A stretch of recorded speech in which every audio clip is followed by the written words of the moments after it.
Hi, I'm Elly Taylor, author of the book Becoming Us, and I'd like to share my story with you.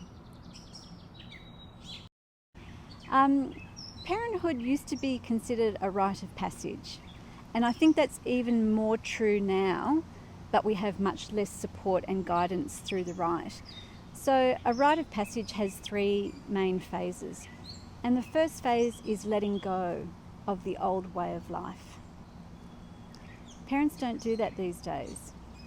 They often try and rush to get back to normal, whatever normal is. And in doing so, I think they put an awful lot of stress on themselves and on their new family. So that's the first stage. The second phase is facing the fear of the unknown and of the changes. And we certainly don't prepare parents for that. We tend to take a fairly shallow and materialistic view of what parenthood might mean for parents, and we don't give them the richness and the depth and the foundation and the safety and the security to be able to do that work. And then the third stage is emerging with new sense of identity and new responsibilities. And in our society, it's often quite a negative one. You know, mothers often take a dive in terms of their social status once they become parents, whereas in previous societies they were elevated, they were revered, for their role in nurturing and giving life and continuity and creating a new generation of people. It was a really respected role, and unfortunately that's just not true in our society, in our culture, and that's such a huge shock for some mothers, and it's really sad.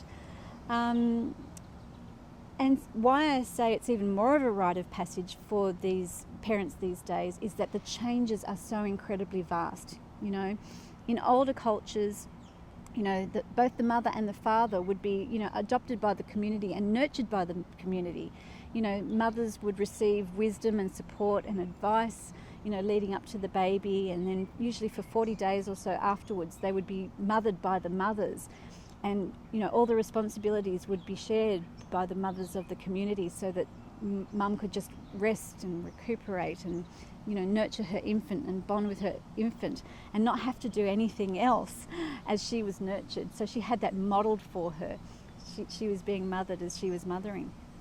And the dads, would be out working in the fields and getting advice and sharing a laugh and talking about his woes with his, brothers and uncles and grandparents and extended family. And so he had support too for his role and advice for his role.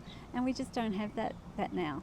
But we desperately need it, because I found in my research that having a baby in today's culture is such a big change. It pulls apart the structure of a couple's relationship. It tips them into a new life stage as individuals and a new relationship stage as a couple. It disrupts the sense of the balance of power between them. Before baby, most couples are fairly evenly matched. They both work, they both earn a wage, there's usually joint decision making. But after baby comes, for a while, mum traditionally is dependent on the dad for support, and he might not be used to being the supporter. So that's, a big change for them. I found that parenthood has an effect on identity and self-esteem, but it's not necessarily a positive effect. Mothers can lose a lot of power in society, and they can lose self-esteem when they go from a work environment that is rewarding, that gives tangible rewards, to an environment that doesn't give tangible rewards. I say nobody gives a bottle of champagne for superior diaper changing or anything like that. And so mum's self-esteem can take a real dive, and we either need to prepare mums for that or need to support them through it so that doesn't happen.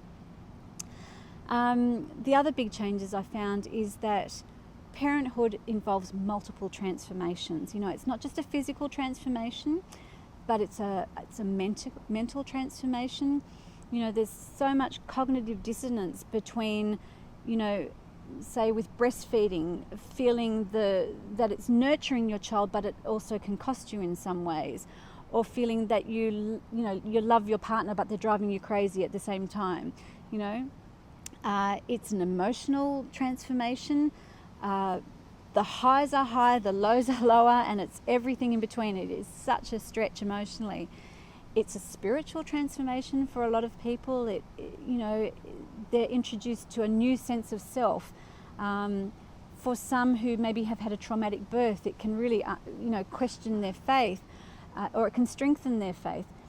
And this means that there's a whole lot of stuff going on inside both mums and dads or partners in same-sex relationships that it's really hard for them to put words to, and it's really hard for them to voice to their partner. And that can create a sense of disconnection between them. When we've got a whole lot of stuff going on inside of us that we can't share with our partner, and the same for our partner, they've got a whole lot of stuff going on inside of them too that they might have trouble putting words to and voicing to us. And so this is often the beginning of a disconnection. And so we need to be able to facilitate this rite of passage for both mums and for dads and for partners, so that it can bring them together. I mean, that's the whole purpose of parenthood, isn't it? To bring couples together.